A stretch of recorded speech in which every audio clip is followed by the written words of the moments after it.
Hi everyone, welcome back. ఈ క్లాస్లో మనము హైపోథెటికల్ కండిషన్స్ గురించి తెలుసుకుందాం. ఏంటి హైపోథెటికల్ కండిషన్స్ అంటే? చూడండి, చాలాసార్లు ఇలా చెప్తుంటాం మనము, ఇఫ్ హీ వర్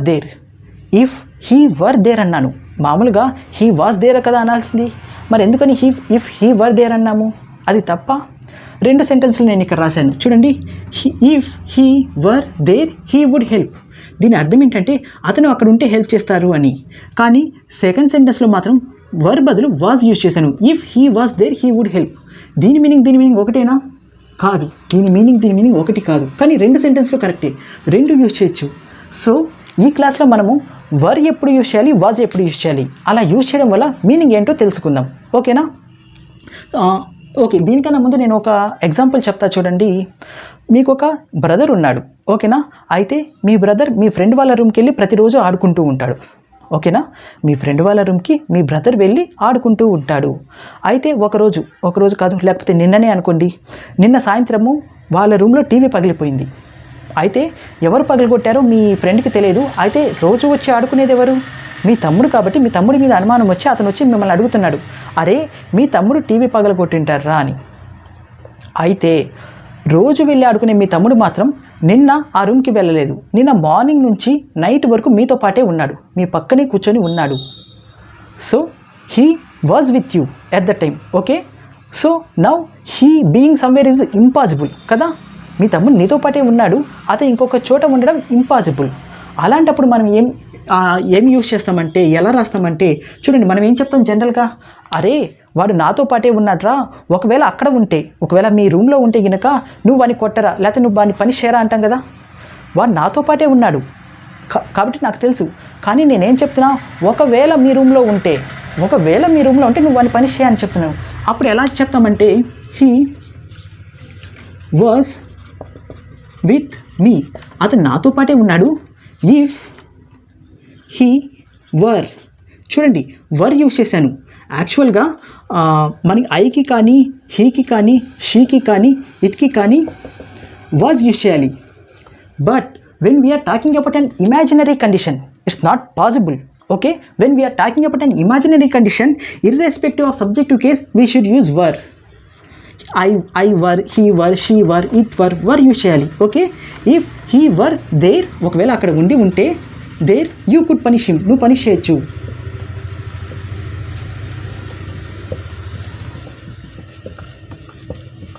అంటే దీని అర్థం ఏంటో తెలుసా? మా తమ్ముడు నాతో పాటే ఉన్నాడు కాబట్టి అక్కడ ఉండే పాసిబిలిటీ లేదు. ఒకవేళ నువ్వు అక్కడ ఉన్నాడు అని అనుకుంటే వాడిని పనిష్ చేయొచ్చు అని చెప్తున్నాను. వర్ యూజ్ చేయడం వల్ల ఏమైంది, ఇది ఇంపాసిబుల్ కండిషన్ అని నేను చెప్పేస్తున్నాను. ఇది ఇంపాసిబుల్ రా, కానీ ఒకవేళ నువ్వు అక్కడ ఉంటే వాడిని పనిష్ చేయొచ్చు అని. కానీ నాకు ఒక విషయం చెప్పండి, మీ తమ్ముడు యాక్చువల్గా నిన్న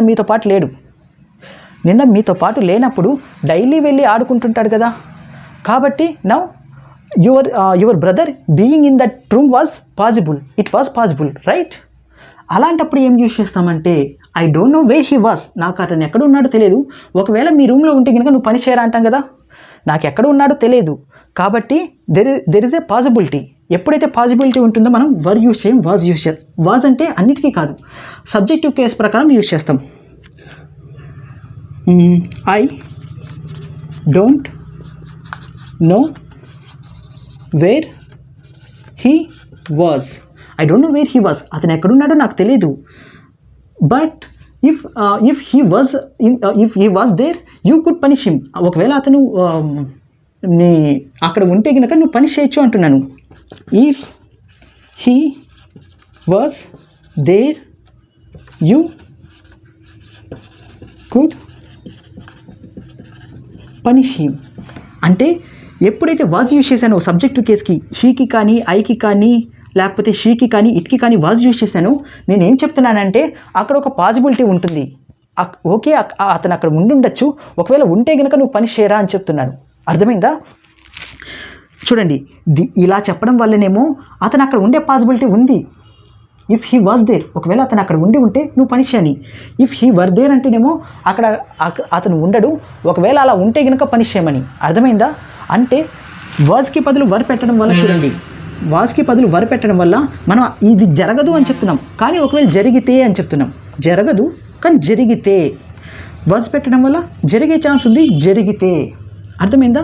సో నేను ఇక్కడ రాసిన చూడండి, మీరు ఇలా చెప్తున్నాడు, అరే వాడు ఇక్కడ ఉన్నాడు రా, అక్కడుంటే బిల్ కట్టేవారా అని చెప్పాలనుకోండి, వాడు నీ పక్కనే ఉన్నాడు, లేకపోతే ఎక్కడో ఉన్నాడు, నీకు తెలుసు వాడు ఎక్కడో ఉన్నాడు, ఎక్కడైతే వాడికి హెల్ప్ చేయాలో అక్కడ కాకుండా ఎక్కడో ఉన్నాడని మీకు తెలుసు.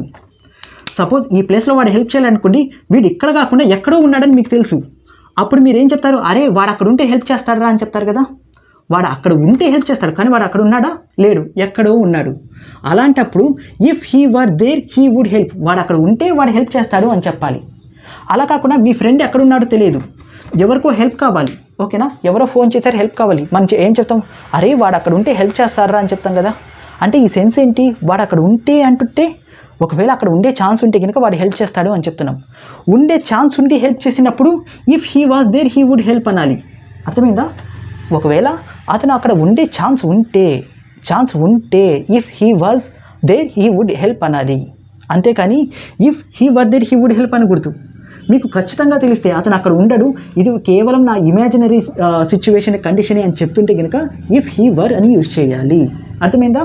ఇంకొక ఎగ్జాంపుల్ చెప్తా చూడండి. ఇంకొక ఎగ్జాంపుల్ చెప్తా. చాలాసార్లు మనం ఇలా అంటుంటాం, అరే నేను నువ్వైతే అలా చెయ్యనురా, లేదా నేను నువ్వైతే ఇలా చేస్తానురా అని చెప్తుంటాం కదా. అప్పుడు ఏం చెప్తాం? If I was you I would do that ఇలా అంటామా? ఇఫ్ ఐ వాజ్ యూ, నేను నువ్వయ్యే పాసిబిలిటీ ఉందా లేదా నాకు చెప్పండి. ఇఫ్ ఐ వాజ్ యూ, నేను నువ్వు అవ్వగలనా? ఎప్పటికీ అవ్వలేను. కాబట్టి వాజ్ యూజ్ చేయకూడదు, వర్ యూజ్ చేయాలి. అర్థమైందా? లేదా if he was a bird he would fly. If he was a bird అని రాశాను, కానీ అతను బర్డ్ అయ్యే ఛాన్స్ ఉందా? బర్డ్ అయ్యే ఛాన్స్ లేదు. కాబట్టి ఇఫ్ హీ వర్.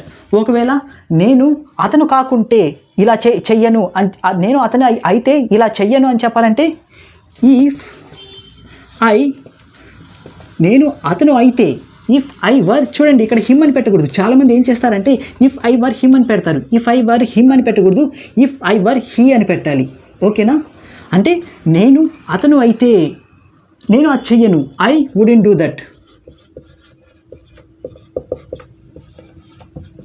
నేను అతను అయితే నేను అది చెయ్యను. ఇఫ్ ఐ వర్ హిమ్ కాదు. అర్థమైందా? ఎందుకని హిమ్ కాదు అంటే నేను ఆల్రెడీ నా ప్రీవియస్ క్లాసుల్లో కూడా చెప్పాను. చూడండి, ఇది ఒక సబ్జెక్ట్ కాంప్లిమెంట్. నేను అతను అయితే అంటున్నాను, కానీ నేను అతన్ని అయితే అన్ను. హిమ్ అంటే ఏంటి? అతన్ని. ఓకేనా? నేను అతన్ని అయితే అనము, నేను అతను అయితే అంటాము. అలాంటప్పుడు ఏం చెప్పాలి? If I were he, not I were him. ఓకేనా? I wouldn't do that.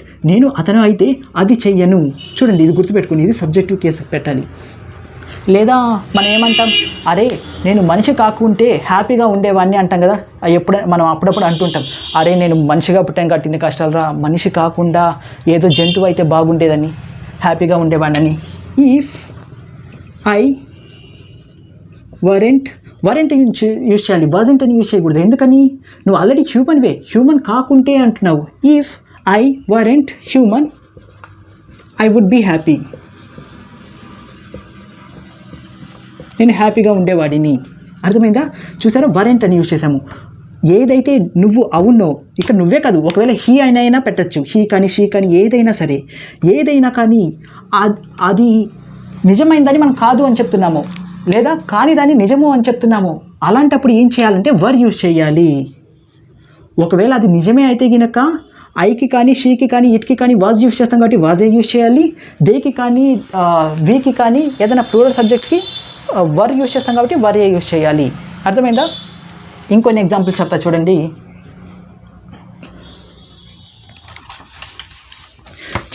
ఇంకొక ఎగ్జాంపుల్ చెప్తాను. సపోజ్ ఒక దొంగతనం జరిగింది. ఓకేనా? దొంగతనం జరిగింది, అయితే పోలీసులు వచ్చి ఎంక్వైరీ చేస్తుంటే మీరు ఇలా చెప్తున్నారు, ఆ దొంగని ఐడెంటిఫై చేయాలి. సార్ నేను అక్కడ ఉంటే దొంగని ఐడెంటిఫై చేసేవాడిని అని చెప్తున్నారనుకోండి, మీరు లేరు, మీరు లేకపోయినా కానీ నేను ఉంటే ఐడెంటిఫై చేస్తాను అని చెప్తే, నేను ఉంటే గనక ఇఫ్ మీరు లేదు కాబట్టి ఐ వాజ్ యూజ్ చేస్తారా? కాదు, ఐ వర్ యూజ్ చేయాలి. If I were there I would identify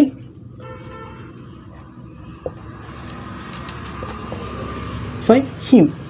నేను అతన్ని ఐడెంటిఫై చేస్తాను. కానీ నేను ఇంకొక సిచ్యువేషన్ చెప్తాను చూడండి. యాక్చువల్గా మీరు అటు నుంచి వెళ్ళారు, కానీ మీరు అక్కడ ఉన్నారో లేదో మీకే తెలియదు. కాబట్టి మీకు తెలియదు మీరు అక్కడ ఉన్నారో లేదో. మీకు ఖచ్చితంగా మీరు అక్కడ లేరు అని తెలిసినప్పుడు నేను అక్కడ ఉంటే హెల్ప్ చేస్తాను, ఐడెంటిఫై చేస్తాను. అంటే ఇఫ్ ఐ వర్ దేర్, నేను అక్కడ ఉంటే ఐ వుడ్ ఐడెంటిఫై హిమ్, నేను అతన్ని ఐడెంటిఫై చేస్తాను. కానీ మీకే తెలియదు. కానీ మీరు ఏం చెప్తున్నా అంటే నాకు గుర్తులేదు, కానీ నేను ఉంటే కనుక నేను ఐడెంటిఫై చేస్తానని చెప్పాలంటే I don't remember, but if I was there, నాకు గుర్తులేదు, కానీ ఒకవేళ నేను అక్కడ ఉంటే ఇది అంటే ఇక్కడ నేను ఏం చెప్తున్నాను, నేను ఉండే పాసిబిలిటీ అక్కడ ఉంది అని చెప్తున్నాను. నేను అక్కడ ఉండే పాసిబిలిటీ ఉంది. నేను అక్కడ ఉంటే అంటే నేను లేను, నేను అక్కడ ఉంటే అంటే ఐ వర్ యూజ్ చేయాలి లేకపోయినా. కానీ నేను అక్కడ ఉన్నానో లేదో నాకు తెలియదు, నేను ఉండే ఛాన్స్ ఉంది. అప్పుడు ఇఫ్ ఐ వాజ్ దేర్ అని యూజ్ చేయాలి. ఐ వుడ్ ఐడెంటిఫై, నేను అతన్ని ఐడెంటిఫై చేస్తాను. నేను అక్కడ ఉన్నానో లేదో తెలీదు, కానీ నేను ఉంటే ఐడెంటిఫై చేస్తాను. అంటే నేను ఇక్కడ ఏం చెప్తున్నాను, నేను ఇక్కడ జరిగే పాసిబిలిటీ ఉంది అని చెప్తున్నాను. కొంచెమైనా సరే పాసిబిలిటీ ఉంటే వాజ్ యూజ్ చేయాలి, సబ్జెక్టివ్ కేస్ ప్రకారం యూజ్ చేయాలి. అసలు పాసిబిలిటీనే లేకపోతే ఏ సబ్జెక్ట్ ఉన్నా సరే వారు యూజ్ చేయాలి. అర్థమైందా?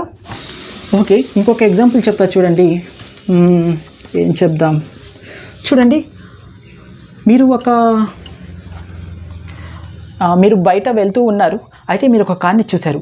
కార్ని చూసేటప్పుడు మీరేమంటారు, అరే నా దగ్గర డబ్బు ఉంటే నేను ఈ కారు కొంటాను అంటారు కదా, నేను ఈ కారు కొంటాను అని. అయితే దానికి ఏం చెప్పాలి అంటే ఇఫ్ ఐ హ్యావ్ మనీ అనకూడదు. ఐ హ్యావ్ మనీ అంటే ఏంటి, నీ దగ్గర ఆల్రెడీ మనీ ఉన్నాయని. కానీ మనీ ఉంటే అంటున్నాను. అంటే గతంలోనే నువ్వు మాట్లాడే సమయానికైనా సరే నీ దగ్గర మనీ ఉండాలి. కానీ నీ మాట్లాడే సమయానికి నీ దగ్గర మనీ ఉన్నాయా? లేవు. లేనప్పుడు ఏం చేయాలి, ఇఫ్ ఐ హ్యాడ్ మనీ అనాలి. ఎందుకని హ్యాడ్ ఎందుకు యూజ్ చేసాం?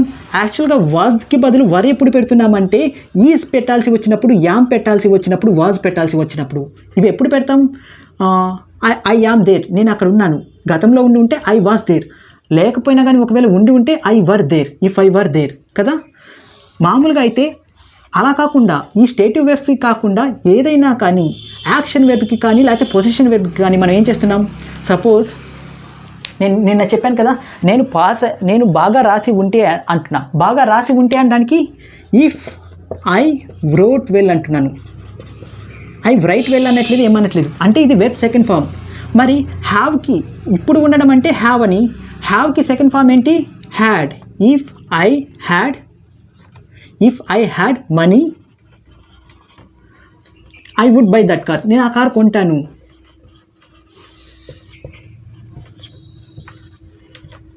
అంటే దీని అర్థం ఏంటంటే నాకు ఆ కారు కొనడానికి మనీ లేవు. So I have no money right now, but still నేను ఏమని చెప్తున్నాను, నా దగ్గర మనీ ఉంటే. If I had money, this an imaginary condition. అర్థమైందా?